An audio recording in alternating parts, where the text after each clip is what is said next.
Welcome to another episode of The Breakdown. This time around, we're going to be taking a look at the big conversation that's going around about the Teck mine and the approval process surrounding that with the federal government. We're going to be talking about the recent changes to AISH, because there have been a lot of changes to AISH throughout this whole government, and they've made some pretty substantial ones recently in regards to the payment schedules for AISH. We're also going to be talking about, of course, the War Room, and yet another series of embarrassing things that the War Room has done to embarrass themselves as well as all Albertans. And finally, for our deep dive this time around, we're going to actually sitting down with a First Nations lady who's going to help to give us a little bit of background on everything that's kind of led up to the Wet'suwet'en crisis that's going on in BC. My name is Nate Pike. I lost an election last year, and this is The Breakdown.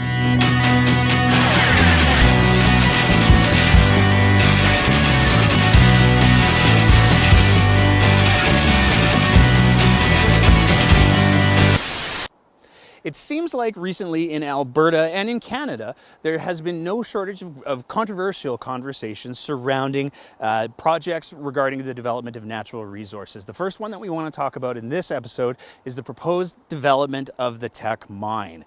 This is a large-scale mine that's been proposed for northern Alberta. In fact, it would be one of the largest of its kind in North America. Now, this has turned into a really divisive conversation across Canada because there's some Canadians who are arguing very strongly for developing the Teck mine and for the federal government to approve the proposed development of the Teck mine. On the other side of the coin, there's a whole lot of Canadians that are very much against it. So we want to take a couple minutes and talk about what is the Teck mine, as well as what are the arguments on either side. So, for the people who are advocating for the federal government to approve the Teck mine development, what they're looking at is potentially a huge economic boon for the province as well as for Canada. In particular, what the Teck mine would potentially bring is a lot of long-term jobs in the development of that mine, but it would also bring significant royalties. There are some problems with the Teck mine, though.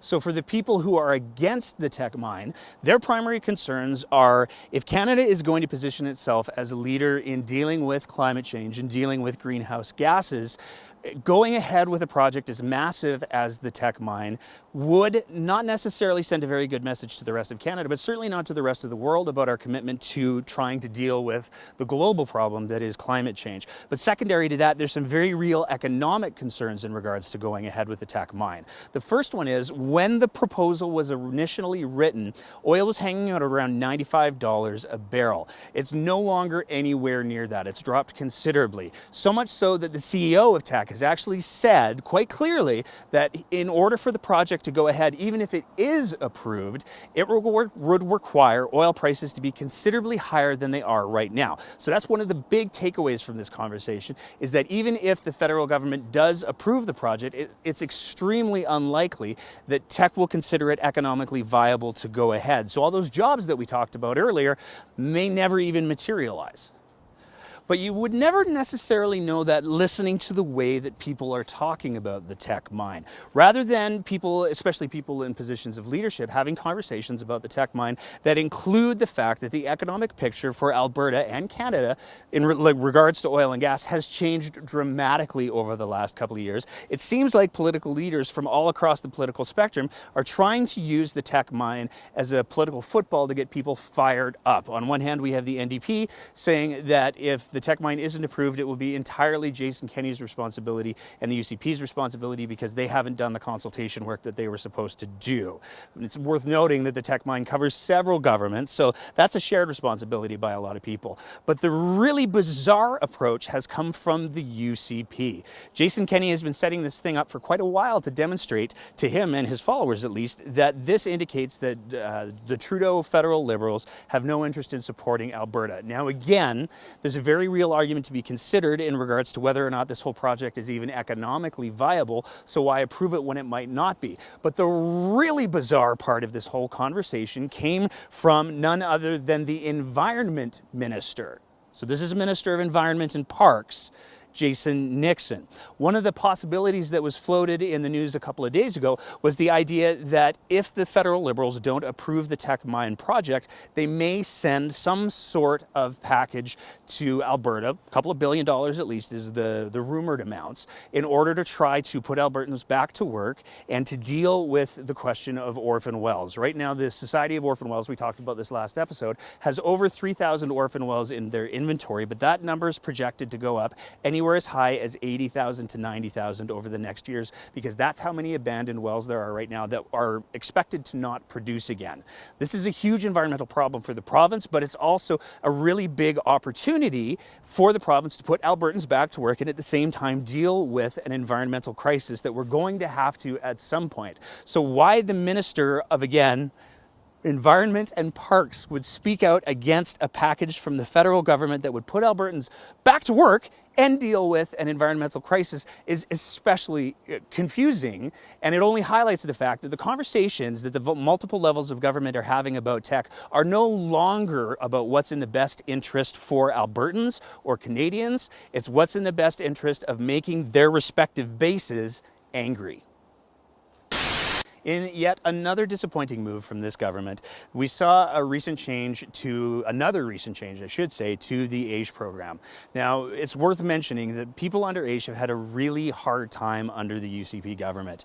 One of the biggest changes that this government has made is they decided to de-index AISH payments. So if you weren't aware, heading into this government, there was a recent change to make sure that AISH payments were indexed to inflation, which means as the cost of living goes up, so did the AISH payments, commensurate to what that increase was. That's been removed, and so people on AISH are now looking at getting a fixed amount pretty much forever with no projected increases anytime soon. This means that it's that much harder for them to get ahead. But if that wasn't enough, this government has decided to make things even more challenging with a pretty significant scheduling change to how AISH recipients receive their payments. Historically, AISH recipients would receive their payments a few days before the end of the month. This meant that they would have plenty of time to get to the bank for those that receive checks, and it also meant that they would have plenty of time to pay their bills depending on when their landlord expected their rent due. That's all been changed now, so AISH recipients will now be getting their payments at the beginning of the month. This represents a pretty major shift for a lot of AISH recipients who do live check to check. So now they have to deal with making new arrangements with their landlords, as well as a lot of them have to deal with making new arrangements for a lot of other financial situations. The really disappointing thing about this change, and the really frustrating thing about this change, is that the minister and the ministry responsible for delivering AISH and making sure that we're taking care of vulnerable Albertans have admitted that they made this change without any official consultation whatsoever. Now, with the disability community, whose motto is nothing for us without us, which fundamentally means that they want to be consulted, because for people who don't have the disabilities that a lot of people on AISH do have, it's very difficult for them to understand. So while this may, to somebody who doesn't have any disabilities, look like a relatively small change, if the minister had actually consulted with the population that she's supposed to be representing and taking care of, she might realize just how catastrophic this was. So just to put a little tag on the end of this whole AISH conversation, there's one other little thing that we wanted to address. One of the things that we noted when we were looking into this whole thing was the fact that while the UCP government loves to talk about the fact that they increased overall funding to AISH by about $143 million, that, and to be clear, that money doesn't go towards increasing the amount each AISH recipient gets. It's just a general funding increase. We couldn't help but notice that with this scheduling change, it moves about $189 million into the next fiscal year. So the original budget that had that increase of 143 didn't include that schedule change. So by our math, it looks like the AISH funding for this budgeting period was actually decreased by about $45 million. We did put a tweet out asking the Minister of Community and Social Services if she could explain what we're missing here, but at the time of filming this segment, we still hadn't gotten a response. If we did get one, we'll include it in the comments below, but it really begs the question as to what kind of smoke and mirrors is actually going on when we're talking about the budgeting towards AISH. So it's been just over a month since we did our last interview with the acting leader of the Alberta Party. They finally announced an actual new leader, and in fact they were so excited they announced it twice. While the Alberta Party has spent the week leading up to their big announcement on Monday, February the 10th, it turns out that in yet another prime example of the Alberta Party not quite being ready for prime time, they decided then rather to make the announcement at their chosen schedule time that they originally chose, they would have tweeted out at 9:45 p.m. Sunday the night before, because that's prime time for social media. So on the very same day that the Alberta Party announced their new leader, after almost 8 months of not being able to find anyone willing to do the job, the Alberta Party also announced the details for their much delayed annual general meeting. And that announcement came with a pretty big surprise as well. In previous years, the Alberta Party stuck with their grassroots heritage by making sure that anyone who had a membership in the party could vote at the AGM. While they had a cost to attend the presentations and the social functions, the AGM was always open to all members. Yet this year, during a time where a lot of Albertans are struggling to make ends meet, the Alberta Party dropped that policy and have now declared that even if you're a member, you must pay the full cost of the event to attend. So with a communications team jumping the gun and spoiling their own surprise announcement, and an AGM that completely seems to abandon their long-standing grassroots principle, one can't help but wonder, who's making all these decisions? Well, as best as we can tell, a lot of them are coming from this guy, Matthew Preston. Matt was recently named as Chief Strategist for the Alberta Party. Matt's qualifications to being named the Chief Strategist to the Alberta Party? Well, from what we could see on his LinkedIn, Matt started actively working in politics all the way back in 2016, working with the PCs. He then worked with Stephen Mendel's leadership campaign and also the campaign manager for 2 failed Alberta Party campaigns during the last provincial election, which might lead some to wonder, how does someone with a political resume who only goes back about 4 years get appointed Chief Strategist for a party that claims that it's ready to form a government in the next election? Well, it turns out that not only does Matt have an extensive background with the PCs of old, so does his dad, which might cause you to ask, well, who is his dad? Well, he's the current Vice President of the Alberta Party. Now, we looked for a public posting that the Alberta Party was seeking a Chief Strategist, and we couldn't find one. Which leaves us with the question, how exactly was it decided that the son of the vice president of the party, who appears to only have minimal political experience, gets appointed to the role of chief strategist? The PCs were booted from the government by Albertans because Albertans were tired with exactly this kind of behavior. And while Matt seems to have a pretty respectable academic background specializing in history, it sure doesn't look like he learned from the history of the party that he supported first. But it could be the thing that speaks the most about the current status of the Alberta Party is simply this.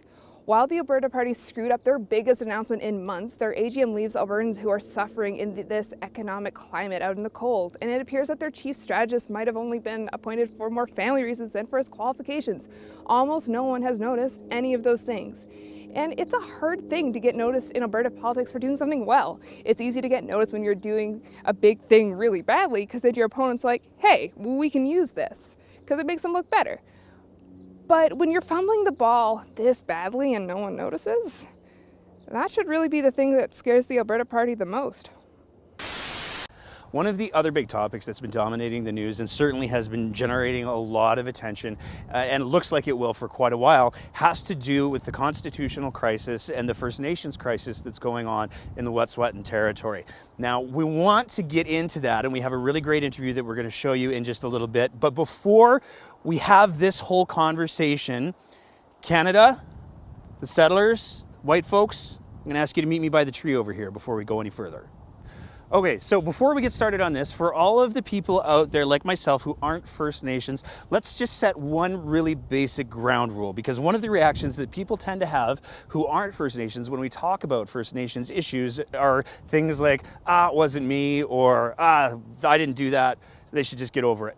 Let's be really, really clear here. It's entirely possible to take responsibility as a society for things that were done historically without having to take personal responsibility for those terrible things. So I can stand here and say that I recognize that Canada has a lot of work to do in regards to reconciliation and in regards to making sure that we deal with all of the horrible things that we've historically done to First Nations across the country without having to say, and I did that too. Okay, so we're part of a society. We can work together as a society to address some of these issues without it being our individual fault. So one of the first things that we need to acknowledge when we're talking about the crisis that's going on in BC in the Wet'suwet'en Territory is the fact that it's way more complex than most of us realize. One of the first ingredients that creates that level of complexity is the idea of something called ceded territory versus unceded territory. So using Alberta as an example, all of Alberta is covered by fundamentally three major treaties. These are agreements that were made between First Nations and the Crown or Canada in order to develop a cooperative relationship, in theory, that would allow coexistence. Now, that exists in a lot of Canada, but there are areas of Canada where that's never happened. So there are huge areas of BC in particular where at no point was there a treaty signed. In the area that we're talking about with the Wet'suwet'en crisis, what we're dealing with is an area where the Wet'suwet'en people have been there for thousands of years. The Crown came over and just kind of announced that this land was now going to belong to Canada, but that nation, the Wet'suwet'en Nation, never signed a treaty saying, that's cool, we'll give this land over to you, or we'll come up with some sort of agreement in exchange for education rights or healthcare rights.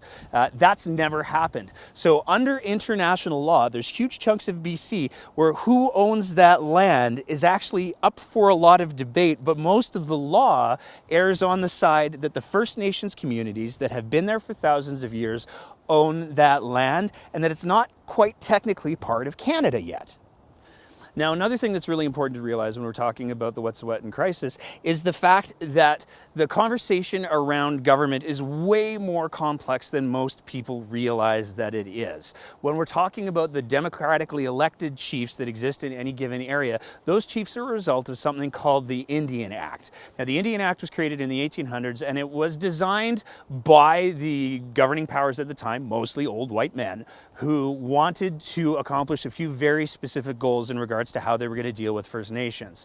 If we want to know what the true spirit of the Indian Act is, though, the best person that we could possibly go to would be one of its key architects, and that would be John A. Macdonald. And what John A. Macdonald had to say about the Indian Act was, the great aim of our legislation has been to do away with the tribal system and assimilate the Indian people in all respects with the other inhabitants of the Dominion as speedily as they are fit to change. So what it boils down to is the Indian Act exists purely to erase all of the First Nations culture, all of the First Nations governance that existed before the Indian Act did. That's really problematic, and especially in areas where we're talking about unceded territories, it gets especially more problematic. Because the reality is, that form of government doesn't necessarily align with what the Indigenous forms of government were before the Crown got there. Now, it's pretty easy for me to stand here as a white settler and explain a little bit of the history in regards to what has led us to the complexity that we're dealing with now. But one of the biggest problems that we have as a country in dealing with First Nations issues is that all too often it's white men talking and not doing enough listening. So we wanted to make sure that we didn't do that with this episode. So we were extremely fortunate to be invited out to the Stoney Nakoda reservation and sit down with a wonderful lady named Rachel Ann Snow, who's got a long history of activism for First Nations issues, and as well has a unique perspective into the legal side of things. So here's that interview. Welcome to another interview segment here on The Breakdown. We're very fortunate today to be out on the Stoney Nakoda Reserve, and we're sitting down with Rachel Snow. Rachel has a pretty significant background in First Nations and Indigenous law, as well as a well-established history as an advocate for First Nations issues. So Rachel, thank you so much for taking the time to sit down with us. Oh, you're today. very welcome. Was I okay with everything that I said there? Welcome to the reserve, and Thank you. thanks for getting here on time. Eventually. we made it eventually. So the biggest reason why I wanted to sit down with you today is there's obviously a whole lot of conversation that's happening around what's going on in Wet'suwet'en. And it seems like there's a lot of context that's missing from that conversation, and it seems like there's a lot of background information. And what we're hoping to try to do today is flesh out a little bit more context, so it's people realize that it's not necessarily quite as binary or simple an issue as it's being presented through a lot of the media. So to start with, I think my first question would be, what can you tell me about the the land mechanism that's going on here. So the idea of treaty land versus ceded and unceded territories. Okay, so first of all, when we start any kind of conversation, when we're talking about the Indigenous First Nation, the Native American perspective of the land, we're talking about our relationship with the land as being a connection to the land. So that connectivity, that understanding that every First Nation tribe or group has, that's the first point we start at. Even though it seems that mainstream is not able to grasp that concept unless we look at the land as within a property context. So then when you take the land and look at within a property context, then you're looking at things that like Aboriginal title. So 1763, the Royal Proclamation, King George comes over and says all land can be alienated, or it will be only alienated to the crown. So that kind of sets up the nation-to-nation relationship that we're talking about title of the land and being the first occupiers of the land, being in that relationship to share the land with the British Crown. So that is our first understanding of Aboriginal title, or what the courts are saying Aboriginal title is. So you have Aboriginal title land. That's the lands, the resources, and everything that flows with the land that First Nations have had since time immemorial, from as a gift from the Creator. That's what Aboriginal title apparently means. But then you also have treaty land. So there are different treaties spanning across Canada, and the reason why mainstream Canada always gets different interpretations is because not all treaties are the same. From the Eastern tribes, the peace and friendship treaties, coming out west to finally like the Douglas treaties in BC, and some of the Treaty 8 historic number treaty that overlaps into the BC area. There are a number of treaties and a number of points within those treaties or agreements that make that treaty land. Then you have something you mentioned, Aboriginal title, treaty land, unceded territory. Where a nation has not made an agreement with the federal crown or with the British crown, that is primarily the BC, a number of the nations now in the BC area, that land is unceded. So they occupy the land. They haven't made any kind of an agreement with the British Crown or the federal government or the provincial government. So they're saying that that land, that territory, still belongs to them. Where this started to get kind of some weight for the BC First Nations was in 1973 in the Calder case. The Calder case was the first case that kind of established that there was something called Aboriginal title, that there was some kind of a right for the people, for the Indigenous people, to the land. From the 1973 Calder case, there's never another case about land, because the Canadian court system is much happier arguing about fishing rights or hunting rights or something that doesn't affect the land and the resources, because Canada really is here at the, or with the as partners with the First Nations. They're here with our blessings, and we have allowed them to share Canada with us. So that never comes across as part of the treaties or any of the discussions that have happened since the settlers and since colonization happened in Canada. But after the Calder case, the next big case that happened was Delgamuukw. Delgamuukw in 1997, and this case took 10 years to get into the courts. I think it started 10 or 12 years, but it took a long time. And this is the Wet'suwet'en and the Gitxaala people where the controversy is right now. They were the two First Nations who went to the Supreme Court and said, we have 22,000 acres or 22,000 miles or whatever it is in their territory, and it's unceded. They have never had any kind of agreement with the British Crown, with the Canadian government, or with the British Columbia province. So that's what they're standing on today. That's the actual fact of the matter, is that nobody has come forward to them and made some kind of a treaty agreement. Now, after you talk about the history of what has been happening in the BC territory, in specific to the Wet'suwet'en, then you also have to look at, the next thing that you're going to have to look at is the modern day treaties, some of the agreements that have been happening. And again, it's so difficult for mainstream Canada, because in Saskatchewan, Manitoba, Alberta, there's historic treaties that were signed with the First Nations. So that's their understanding of a treaty. There are modern day treaties going on that we call termination tables, where land is being ceded and surrendered to Canada and British Columbia. The Wet'suwet'en, this particular one band of the six bands that are there, has not been at that table or ceded anything. So that's why they still feel that they are the rightful land owners or holders, and that this is their inherent responsibility to protect the land.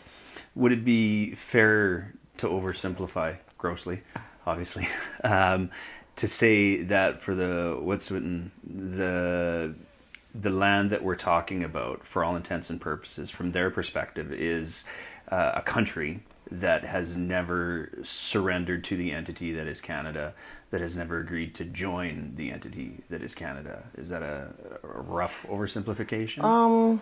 I think, again, because the First Nations people, one of the things we're taught as First Nation people is kindness and respect, and to share. So I can't say that, and I can't speak for the Wet'suwet'en First Nations, but that is always my understanding, is that, and that goes back to what I first started with about the land, understanding what the meaning of the land is. The land is a part of us, a connection of who we are, or a continuation of who we are and who our people have always been. We really don't own the land, but we're part of the land.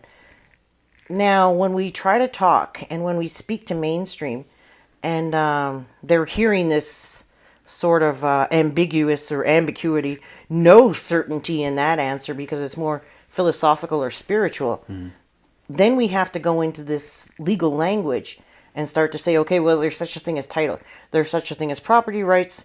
There's such a thing as there is a quid pro quo. We're going to share the land, and in return, we have some things, education, housing, whatever we have, because we're sharing the land and resources. So I can't say that the Wet'suwet'en would say that they would never want to share. Oh, yeah. I think that they would, certainly all of our peoples, when settlers came into this country, were very hospitable and welcoming. So I can't see, I don't know how welcoming they're going to be with the RCMP on their doorstep now. Yeah. I think that's a valid concern, but I think that historically, that's why they went through the Supreme Court. They went through the machinations or the institutions that are available for. They went through that. So when they did that, they actually were trying to seek some kind of reconciliation or resolution to the issue. Would it be safe to say that the Wet'suwet'en, as a nation, haven't gotten to a place with Canada where they believe or they feel comfortable sharing the responsibility to take care of the land with Canada proper? I think that's more or less more along the lines of probably what is the truth for the Wet'suwet'en and for many First Nations, because we have this inherent belief of kindness and sharing and respect. So we are going to share and be kind and mindful, but we also expect that what we believe, our belief system, if we are able to adjust and take on some of the good in mainstream society, we think that it makes sense that there is good in our society. And that's where we're talking about things like protecting the land, protecting the water, and that's actually evolved now into climate change, which is maintaining that balance, which is what we were put here to do. And I think the what Wet'suwet'en people are really standing on that right now, because they understand that where they are located, this this area, and for having for not being able to have their voice heard any other way, it's ridiculous that in a country that claims to have excellent treatment of Indigenous people, in a province that just legislated the United Nations Declaration on the Rights of Indigenous People, it's ridiculous that we're seeing RCMP and sort of a media blackout happening right now in Canada. Mm-hmm. One of the conversations that's been very much taking place in the mainstream has been it seems like questioning the validity of the different structures for authority, and I'm speaking in very broad terms within that nation. So a large part of the confusion seems to stem between the idea between the democratically elected chiefs of those areas and the hereditary chiefs. So can you kind of walk through what the difference is between that two and how that difference came to be? Well, I think, and again, generally speaking, prior to colonization, prior to the settlers coming, the Indigenous people, their way of life, their livelihood, everything was provided for within their communities. They had a governance system, they had a healthcare system, they had an education system. Whatever was necessary for their community to thrive and exist, the Indigenous people had it. Now with colonization, one of the first things we see happening is the creation of the Indian Act. With the creation of the Indian Act comes Indian agents and the Indian people being put onto reserves. We're given passes. We're told that we can't leave the reserves without a pass. So this looks very much like apartheid, but it also, at the same time, is beginning to restrict the First Nations access in and out of the spaces that they usually used and walked in. So there's some things starting to change for the First Nations people. The other thing is that the Indian agent is responsible for they're responsible for the rations and for any of the agreements, the agriculture implements, anything, the seed, the guns, the ammunition, anything that was signed at treaty, the Indian agent on reserve is responsible for that. So the Indian agent starts to either hold the rations or they're giving the Indians rancid meat. Meanwhile, a charter was given to the Hudson's Bay Company, and there's a lot of hunters going through the plains, killing the buffalo, killing some of the foods and what the Indian people relied on to eat. So the Indians are growing more reliant on those rations. And if you're reliant on the rations and the person who's holding those rations is being tyrannical, we're starting to see that that fear and those starvation tactics happening in our communities. There were some First Nations who were not taking this. And I don't know how to pronounce this man's name, but he was from Haudenosaunee. But he went to the League of Nations, Descada, I don't know how to pronounce his name. He went to the League of Nations and he protested and saying, we are nations, you cannot treat us like this if you come into our area. By the time he got back into Ontario, Lower Ontario, where the Haudenosaunee Mohawk people are, they had stripped him of his hereditary chieftainship title, and they had run an election in their community, and they had an elected chief and council. To this day, that community is having troubles between the Longhouse, or between the hereditary chiefs, and between the elected chief and council. So that starts the background. You're starting to see that there's a problem between what was always done for our communities and what is being called a democratic or a democratically elected council. Again, mainstream thinks that a democratic elected council is a very good thing because you live in Calgary, you live in Canmore, you live in Banff, you live in Ottawa, you live wherever. You move into that area, you don't have any family, you don't have any spiritual places, language, you haven't named the creeks or anything, but you're living in Canada and you have a say on, whether so much of your money goes into healthcare or education, what you supplement. So you listen very carefully to the people who are running for seats in the provincial legislature or the national office, and then you vote based on that person's platform. So then you're electing the best possible person you can for that job, and everybody, one man, one vote. Okay, so bring that idea to the reserve, where the demographics never changes. We really don't have people moving in and out. So what has happened over time is that if you have a very large family, they can essentially control the vote. So if they control the vote, and say you have only 200 band members in your community, and 55 people are voting, and 50 are from one family, you know that family is always going to be the chief and council, and the 5 who are left out are left out. And this is actually happening in some bands in British Columbia too.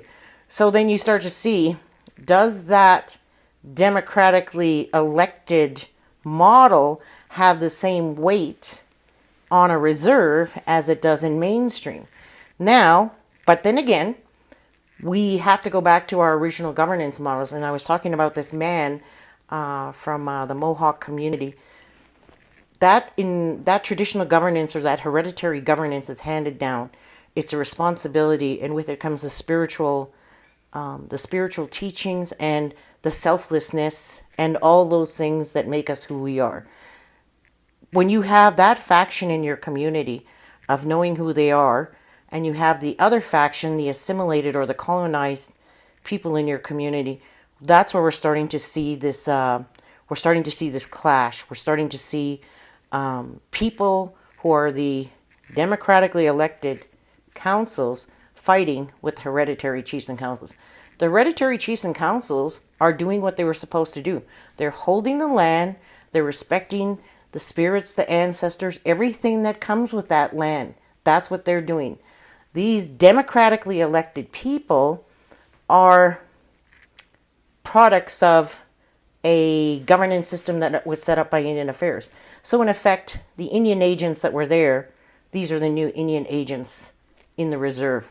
They're from your own community, but they may not have the same hereditary or the same governance capacities, abilities that we had. Because if you think 100 years ago, 150 years ago, in the even in the Haudenosaunee tribe or nation, the Mohawk nation, the matriarchs helped pick the leader. And that's true, not necessarily was it just the matriarchs, but certainly the elders and the community had a say.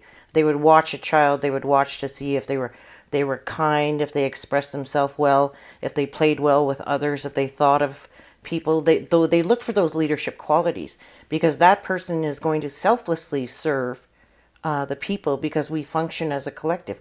We don't function as the one. We function as the many.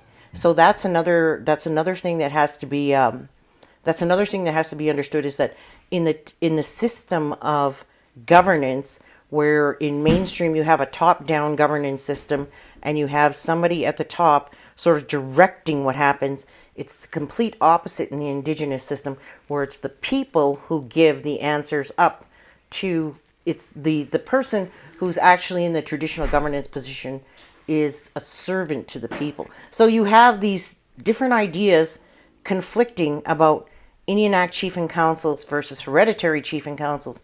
If you don't understand what one is and what the other is, or why there are differences, or why it's necessary to understand that there's one true voice and one compromised voice, then you don't understand what the issue is, because everybody is looking at this saying, well, 5 out of 6 chiefs, 20 people have signed. That's the Indian Affairs councils that have signed or agreed to this.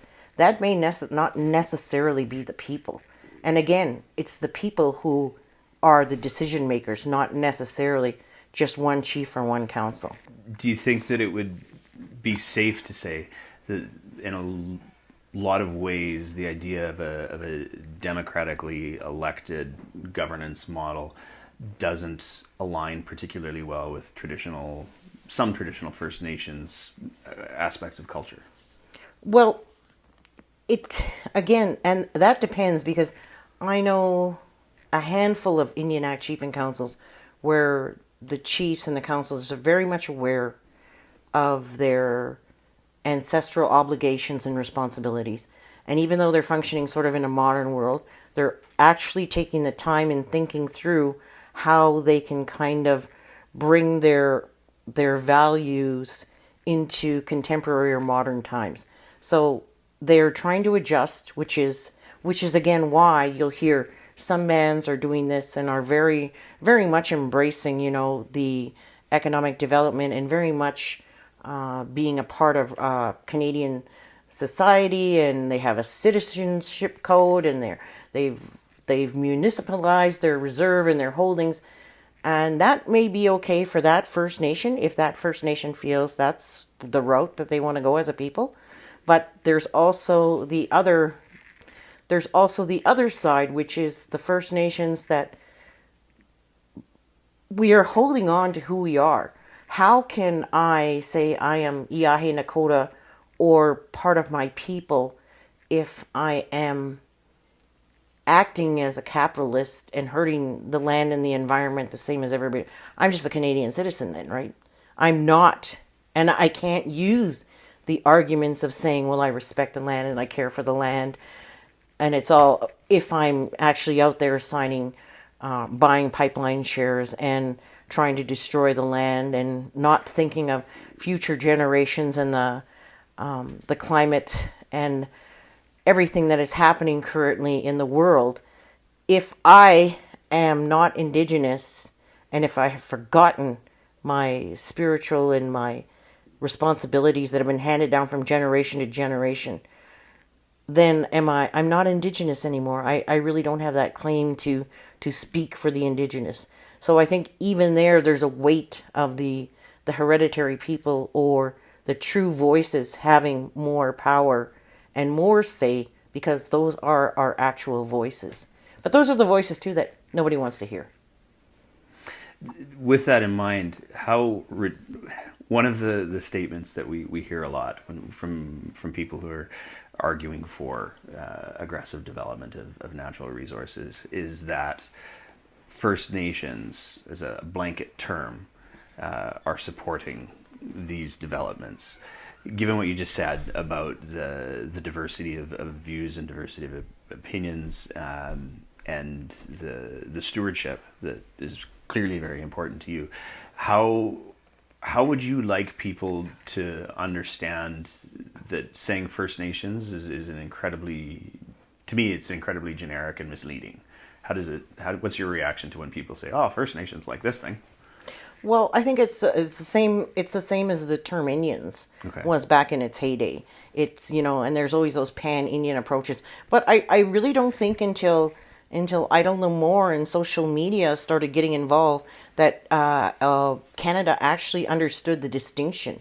That they understood that there are different linguistic speaking tribes and that there are different nations with different ideologies or different they have specificity in who they are as Indigenous people. And I think they just generally applied and said the Indians or the First Nations. I think they generally applied that. But now they're starting to more or less hone in on, you hear this now that these are the Gitskan and the Wet'suwet'en people. Mm-hmm. It's not, they're not saying it's Haida or whoever else. I'm sorry, I'm not really up on all the coastal names and I probably would mispronounce them. I'm sure you do worse than you. I don't know if you could possibly do it worse than me. But I think that that's understanding the nationhood that goes to the nationhood, and that's what we've been saying. That media coverage lacks that because they plop us all into one bucket of Indians. We're all the Indians in the bucket, and these Indians like development. So good, today all the Indians like development. That might be one tribe that has some mining or some specific venture happening in northern Ontario that they're doing in exchange for an ice road. Or it could be we don't know what the particulars are, but it's crazy to dump us all into one pot. But I'm saying really, if for argument's sake, all the Indians should be in the pot I'm talking about. We should all be in that pot where because we're Indigenous or Nehia or Nakota or Mohawk or Anishinaabe, whoever we are, we should be respecting the values that come, the teachings that come through the language, through the ceremonies, through the songs that make us who we are. That's what we should be doing. If we are truly Indigenous, that's who we are. It has really nothing to do with this over here. How do you see that moving forward? How do you get there? How do we get to? How do you get back to where you were before? Go backward? Yeah, exactly. I think you're starting to see, like, I think one of the things that I said when Idle No More was happening, I said that I believed that, yes, it was very nice to challenge Harper and the federal government, but when it comes down to it, and when we do get a seat at the table, our own leadership is going to be speaking for us. We've seen in the past 4 years with Trudeau's very close relationship with Pipeline Perry Bellegarde, so they're very much on the same page, and they've done some incredibly stupid things, like they've rammed through Bill C-92 in June of 2019 without funding. That's the child welfare bill, without funding and without really determining how that transition would look. For one thing, the First Nations, we didn't have such a thing as child welfare. There was always someone in your family who would take a child or adopt a child that was orphaned. That was just understood. That's part of our kinship and our collectivity to survive. So that's one. Now, breaking up the children with residential schools and then following it with the 60 scoop and the child family services system, all these things are tearing away at the kinship or the clan or the fabric of our collectivity. And so we have to get back to that collectivity, because right now mainstream teaches you you're in it for yourself. You're an individual. You have individual rights. I hear people now saying my treaty right to education. Actually, it's our treaty right to education. It's the Nakoda treaty right to education, because our ancestors agreed to do this on behalf of the people, because they were thinking of us, all of us. And then we also agreed to go into the treaty, or agreed to share this land, because we knew that changes were coming, and for us to have a say and to help our relations, which includes the plants and the animals, the waters, the flying beings, everything. When we wanted to make sure that we had that say, we have to, if we want to have that say, then we have to know our customs, our values, our traditions. And right now, it's becoming difficult, because we learn that the person with the most toys wins. You need a new vehicle. Watch the commercials. I mean, you're not happy unless you have this, this, and this. It's not even, it's always been about progress and moving ahead and getting more. And we've always been cautious and said sustainable, live within the means, do not take more than you need. That is our understanding, is you don't need all that. If you don't need all that, leave some, leave berries for the bears, leave extra for somebody or for another time. That's just being respectful and kind, and not greedy. But greed is taken over. Greed is we need this pipeline. Never mind that there's a serious virus, and maybe they're not in any shape right now to pick up the gas that's trying to go through the pipeline or to use it. And I really haven't heard. I hear Canada's point saying we need to get this over there, but I'm not hearing these so-called the consumers from across the water saying, we're upset with you Indians as well. We're upset with you First Nations. We would really like to get this going so that business as usual. We're not hearing that. One of the other criticisms that I've heard that I'd like to get your perspective on is there's a lot of pro-development media, let's say, who are trying to invalidate some of the protesters at not just the Wet Sweatin' site, but at other protests across the country, and that are trying to apparently show support for what's going on there. And the way that they're doing is that they're saying that a lot of these protesters aren't a member of that particular nation, or they aren't a member of that particular area, or they've traveled from Vancouver or what have you. I'm curious what your your sort of response? Do you think that the support from non-nation members is helpful or a hindrance, or what's your take on that? I'm surprised that they didn't just lump us all together and think we were all from the same reserve. That's one. They seem to have managed to distinguish us now. Say these are some northern Indians, these are some coastal Indians, these are from obviously downtown Vancouver. Okay. But with that, I said before, when we talk about the land, we all have that teaching, that responsibility. So whether it's the Wet'suwet'en or whether it was the Sioux at Standing Rock last year or a couple of years ago, we're all talking about the earth. We're all talking about our obligations. We're all talking about our responsibilities. So I think it's just now that, again, it's with social media that our people are actually able to record and actually able to put forth our point of view. Because prior to this, it was all pro-development media always. And you could, even if you did give an interview or even if you did give the talk, you could be cut out or just a snippet of what you said to make it look like, well, these Indians over here agree, and then, just one piece of what you're saying. It was always put that way because I think at the end of the day, there is some kind of trauma happening for the non-First Nation people in accepting that the country or the land that they're working with is actually, stolen land, has not been properly reconciled with the First Nations. And so instead of saying we've done a huge disservice, I think it's easier to lash and it's easier to discredit, because that's, again, things you learn in mainstream. The player, plays the dirtiest, does whatever, wins. It's about winning. But actually, in this kind of a win, getting the development and ruining the land and the waters, it's actually a loss for everybody. And that's the climate, the community, the global community, the waters, and our future generations, the plants and the animals.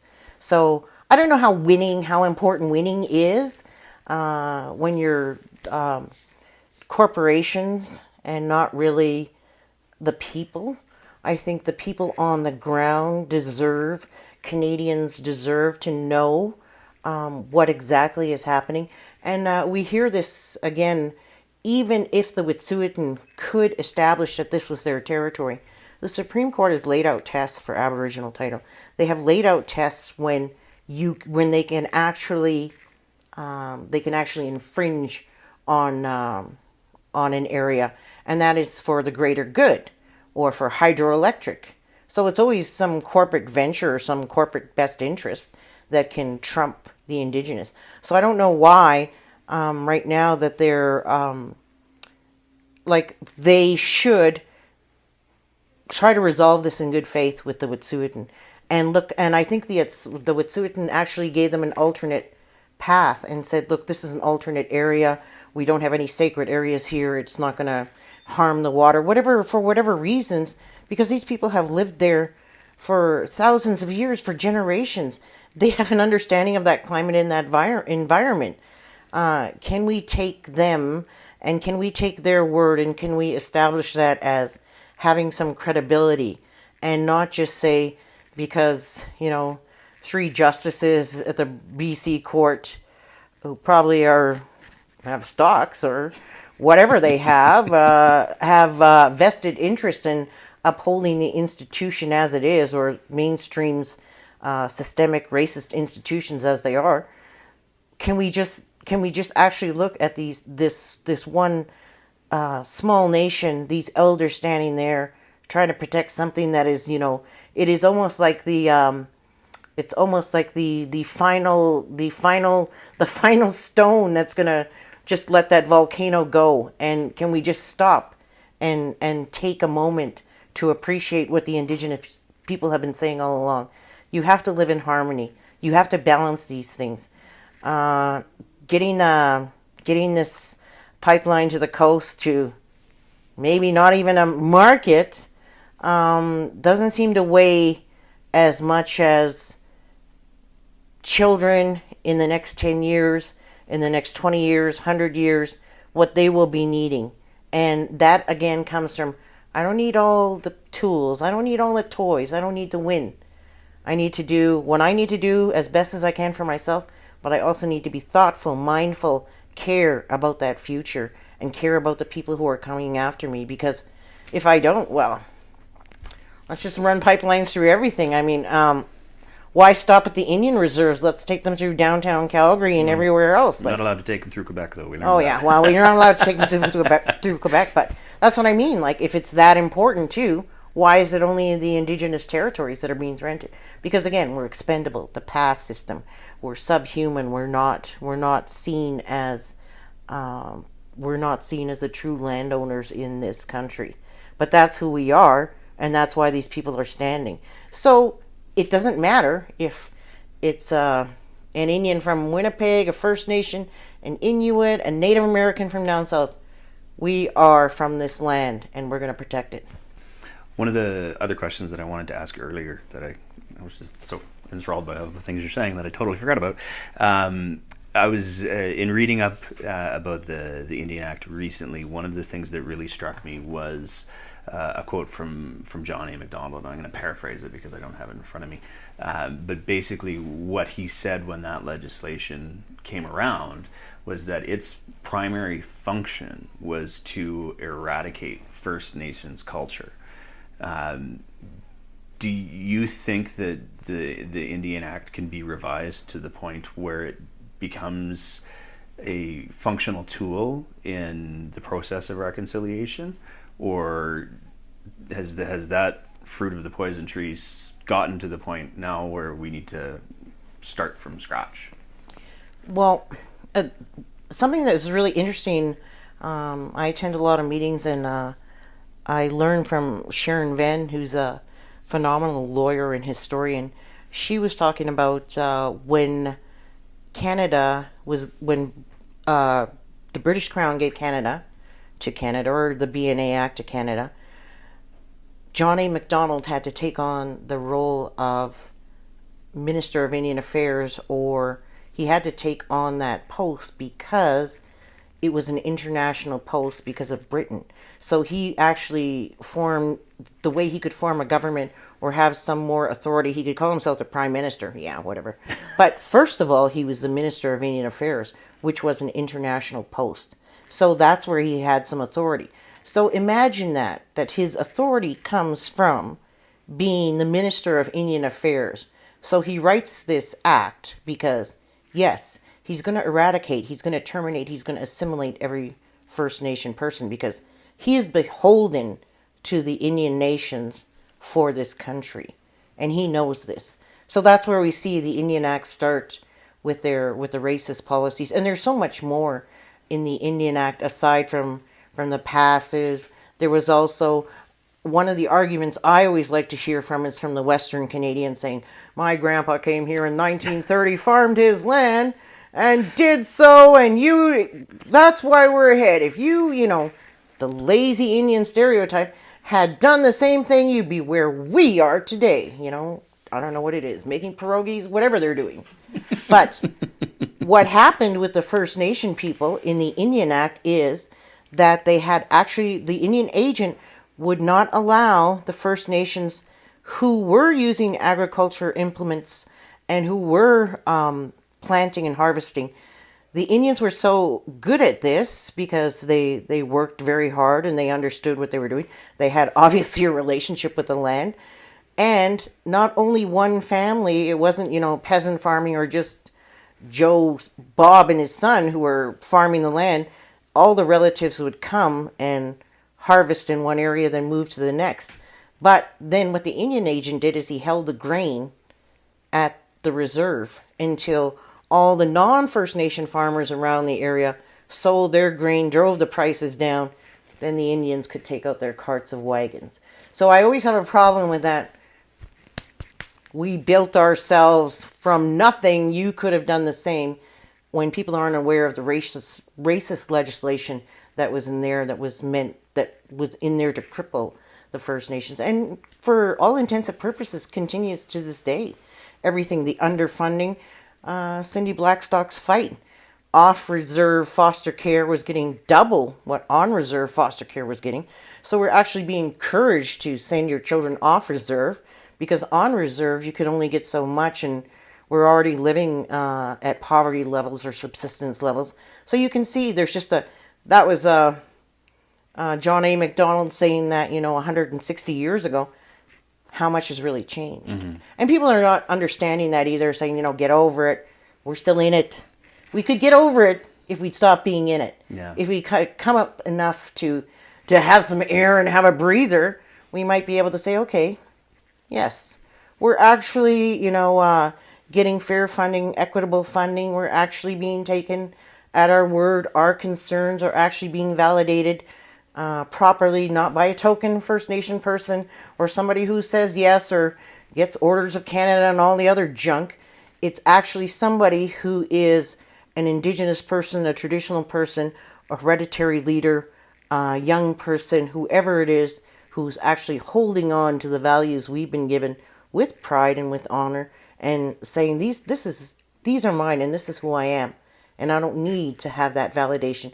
But you actually could learn from this validation, because caring for the land, caring for one another, it's not such a bad thing. When we spoke on the phone the first time, you used a metaphor that I really enjoyed. And you talked about how the initial relationship was supposed to be two canoes. First Nations in one canoe, Canada in the other canoe, but going together in the same direction. Do you think that's still possible? Well, the waterways, no. with Nestle in Ontario, I don't think so.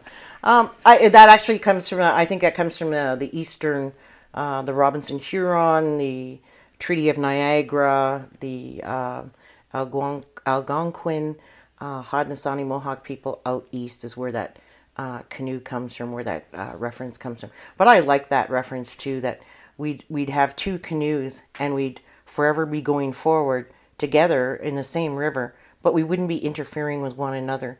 And that is how the relationship was supposed to be. That's what we talk about. We talk about the treaty relationship. We talk about the ongoing relationship that was never to end. We gave up the land, we gave up the waters, the resources, but what was to be given back is education. And what we're seeing, it was. The residential schools were given back. Our kids were brutalized.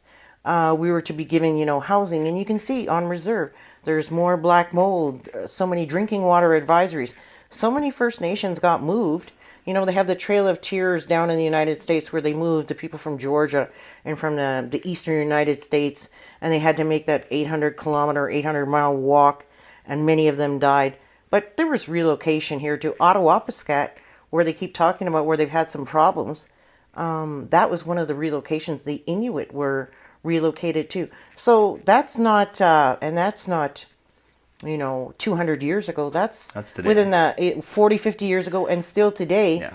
Especially if there's flooding or for hydroelectric reasons, we're able to flood a reserve, but not an urban area, and then we'll give them some land after.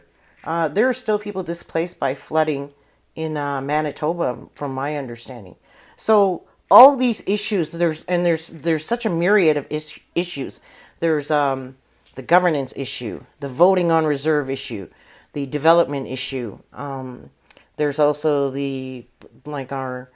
our sacred obligations, our responsibilities, not understanding what that means for us and our future generations, and how that links into the whole global cosmic picture. All of those things, it's a series of things that have to be understood. And the most important thing is that we have to be, Canada and Canadians have to be willing to learn or to listen. If you don't want to learn, fine. And I think I gave you that example too, that Canada was like a person with a learner's license, and we were like we were the older driver. Yeah. We knew how to drive the car, and they just wanted to get in and go. Yeah. And they're never going to get their drivers right now, because they're still not learning how to properly drive in this country. And that's the other thing. Canada was, I think that the committee at the United Nations on the elimination of racial discrimination sent out a caution to BC, or sent out some kind of a statement saying that really you should be considering and you should not be going further with the Wet'suwet'en claim. Think about this, because CERD was the same department that asked Canada in 2007. They asked Canada at the international level, on what documents do you rely, Canada, to say Canada is yours? Do you have a bill of sale? They don't have anything. Yeah. So from 2007 on, we see Canada get into this rush to get Indians to the table, termination tables, where they cede and surrender their land so Canada can finally say, this is our land. Mm-hmm. So that's another thing that's happening. And you can see from where the Wet'suwet'en are standing, how they're standing there and holding on to their land. They're not willing to ever give up their land, because when we give up our land, we're giving up part of ourselves. We agreed to share. We did not agree to give away our land. We agreed to share. And we still, I think we still hold that idea, is that we're sharing the land. That's why, we're not, except for the colonizer assimilated Indians, we're not going over and saying, yes, you're not seeing protests that are standing with the pipeline people.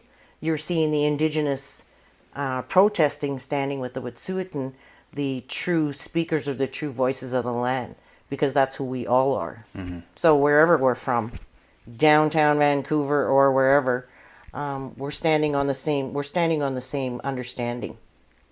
Thank you so much for you're welcome. letting us come out here and taking the time to share all this. I'm really looking forward to getting this up, because I think that there's a lot of people who would do well to listen to the perspectives that you shared here today. So thank you. Okay, for that. good. Great. All right. Thank you very much. Good? Oh, sorry. Making sure that we were good. Hey, we're done? Yeah, we're Get good. out, I gotta Awesome. cook. Thank you so much. Now, it might be really easy as an Albertan or a Canadian who doesn't see themselves as being directly impacted by these issues surrounding First Nations or by the Wet'suwet'en crisis to just say, it's not my problem, I don't want to deal with it, and just revert back to the whole they just need to get over it argument. I don't think that's a good choice, but I wanted to try to find a way to make it a little bit more relevant to things that we actually have to start thinking about if we want to move forward as a nation and if we want to move forward as an economy. One of the big things that pro-oil and gas developers like to say over and over and over again is that people should be using Albertan energy and Canadian energy because it's some of the most ethical energy in the world. Now, the way that they get to that point is they make comparisons with other countries that have terrible human rights records like Saudi Arabia. But here's the question that we as Albertans and Canadians need to be asking. We live in a country where residential schools were a very real thing, and First Nations had to deal with the trauma and the abuse that happened to them. And it's really important to also be realized that many of those residential schools didn't close until the late 80s and the late 90s. So the impacts of those schools are still very, very real. We live in a country where there are thousands of Canadians who don't have access to clean drinking water. We live in a country that disproportionately jails and criminalizes First Nations people. We live in a country where we see court trials, like the Colton Boushie trial, see an acquittal of somebody using an explanation that is at best the far reaches of forensic science, if not full out science fiction. And since we're talking about Colton Boushie, let's address the fact that the whole question around Colton Boushie has to do with property rights and people coming on land that other people have determined isn't theirs. So at the end of the day, if our justice minister is going to stand up and celebrate people defending their property rights, it's a very real question that we as Albertans and Canadians have to answer, how we can consider ourselves to be behaving ethically when we're going on these unceded territories and removing First Nations people against their will. Do we really have the most ethical oil out there?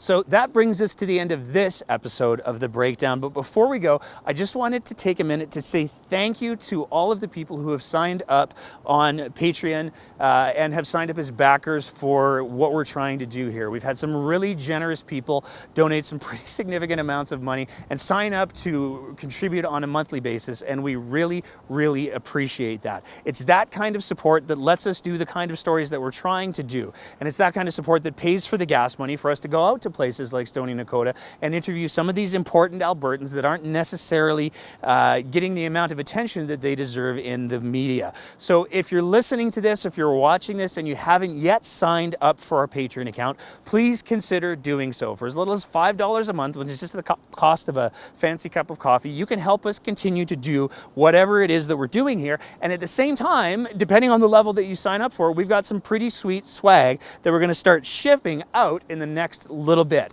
So please visit our Patreon account. The link's right here, and consider signing up and supporting what we're trying to do here.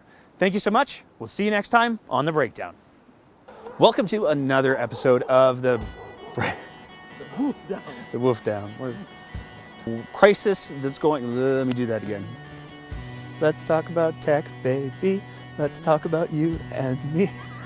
Let me do that again and just grab a beverage because I'm towards the treatment. Words are hard. Let's do it again. Just a couple years ago, actually, less than a year ago, a little while ago. Let's do that again. Damn it. This crisis that's building up. Let me do that again. Let's do that again. Almost got there. That's the song. I can't talk. Now, there's a... Let's do that again. And given... No, I didn't get there. I got distracted by another cute dog. But the reality is that I can't speak to those with any...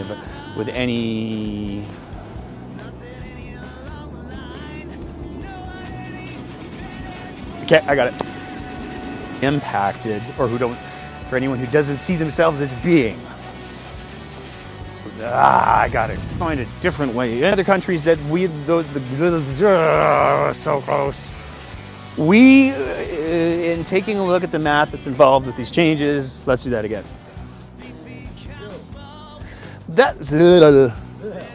I tripped on my tongue and it fell out of my mouth. Conversation on H, and taking a look at H. It's the letter H. I have a way to come back to let me do that again. Or they were giving her, let me do that again. I gotta get there better. But in a display of defying expectations. Tyler Chandler? No, it's not Tyler Chandler. It's Doug Schweitzer. Let's do that again.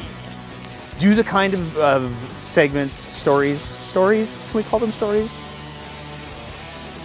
Let's call them stories. Okay. But we're also trying to, damn it. You also get cool swag. Let's do that again. So that brings us to this end of the episode.